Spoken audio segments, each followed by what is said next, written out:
welcome to NBA Today. I'm MJ Acosta-Ruiz and for Malika Andrews. The Cleveland Cavaliers are one win away from their first Eastern Conference Finals since 2018. So here's how they got it done.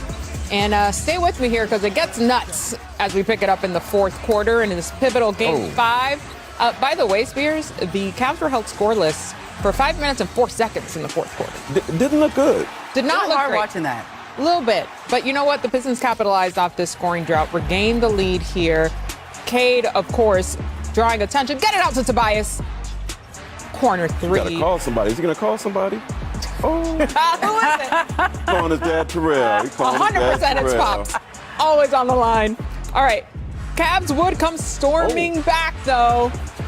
Young fella's playing great defense, but it doesn't stop the dunk right there. He got up in the air, and I thought there could be bad things on that turnover. Yeah, okay, so you saw there the double team on Cade, which, you know, understandable, but they got to it late in this game. Mobley was big, wasn't he? Huge. Mobley definitely comes. There's that double team again. Get it out. Look at James playing defense. Look at James moving his feet. No. Okay. However. Okay, James Harden, he does play defense. Sometimes. Huge. Okay, this is where things get real spicy in the final seconds. If you miss that, Mitchell drives, stripped by Asar Thompson. Then Thompson gets tripped, but no call. Coach very upset about this.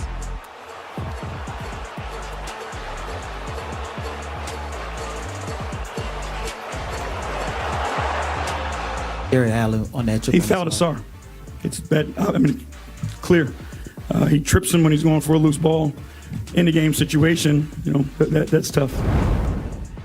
So here's what referee Tony Brothers said about that play. During live play, both players were going for the ball, and there was incidental contact with the legs, with no player having possession of the ball. That's one of the last OG refs. He ain't calling that. In short, He's not calling that. we take it to overtime.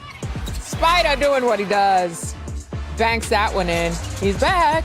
You know, so many times the team comes back from a deficit and then loses in overtime because they run out of gas. Yeah. Cleveland had some extra. Massive. Check this out. Struz. Oh, okay. Crazy. Cade was not ready for him to try to steal there. All. Harden goes to the line, misses it, but gets his own rebound. Cavs win 117. Here's Harden with Lisa Salters. You know, we're a fairly new team for the most part, so we got to find out, you know, who we are in the moments, which is it's good for us. So this is our story. This is how we're shaping our story. Great time to win the game. Great time to have a first road win. They go win the recovery battle. Win right now. Like that's good. That's the key. Get them at home. No time to relax. No time to relax. Yeah, you don't get this out. Like I said earlier, you don't get this opportunity often. You know what I mean? So like do whatever you got to do to be prepared for Game 6. And we got to give one more shot out. Max 3. The Cavaliers go on a 9-0 run to end the fourth quarter and win in overtime. They overcame their largest deficit in the final 3 minutes of a playoff game in the last 30 years. James Harden's team had been 0-59 when trailing by at least 9 points in the final 3 minutes of a playoff game. Crazy.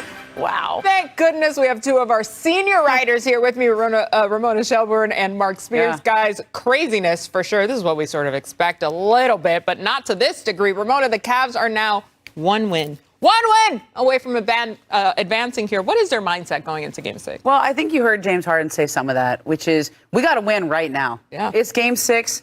When you have an opportunity and you have a team and a chance to eliminate them, you don't take those for granted because he's been in this position before, and when you don't get it done, that becomes now your story, your legacy, something you have to live with. And he's in year 17.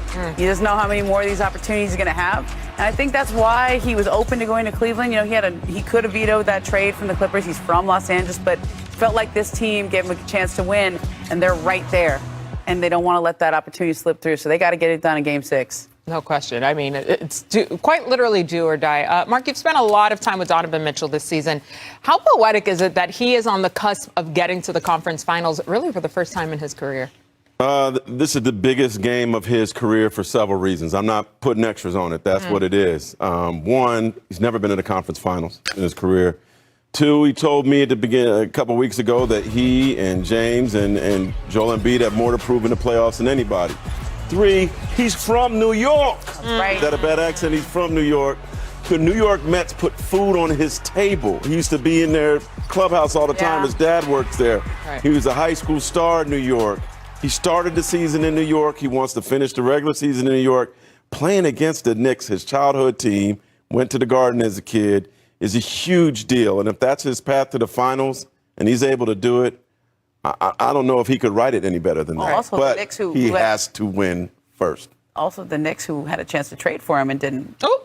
do the last little bit to get that trade done. Talk about it. There's a lot of layers to this one. All right, on the other side of things, the Pistons became the 5th 60-win team to lose 3 straight games in a best-of-7 series after taking a 2-0 lead. 3 of the previous 4 went on to lose the series. So the only exception was the 2006 Pistons against the Cavaliers. Here's Cade on his team trailing in the series. It's first 4 wins, though. We know that. We've had our back against the wall before. And at the end of the day, I mean, if we can't win a game on the road, how far are we really going to get in the playoffs? How far are we going to get in this league? So we got to go win a game on the road. That's what we're going to go do. Yeah, backs against the wall. Mark, how do you expect the Pistons to win 2 in a row?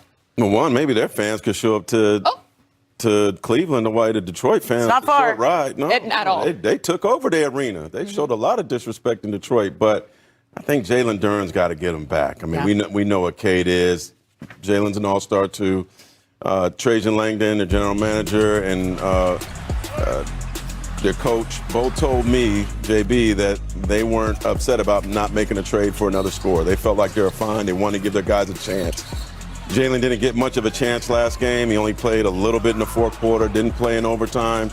He's averaging 10 less points in this series than he did in the regular season, 4 less rebounds. He's got to show up. He has to be big. This may be a bad matchup for him, but he's an all-star, potential superstar in this league, and he has to arrive. Listen, I think they need some more gravity on the court to create space for everybody. I mean, Cade's doing everything, but there's a reason why they're putting a double team on him every single time. And the reason they don't have that space is Duncan Robinson wasn't able to play. He's had this lower back tightness.